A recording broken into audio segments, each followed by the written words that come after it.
Sì, ho fatto le foto dei gatti. Credo che quello che stai vedendo è tutta la follia di una dipendenza che per te non ha senso.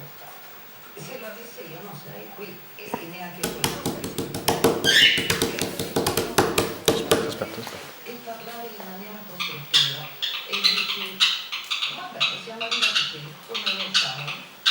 E tu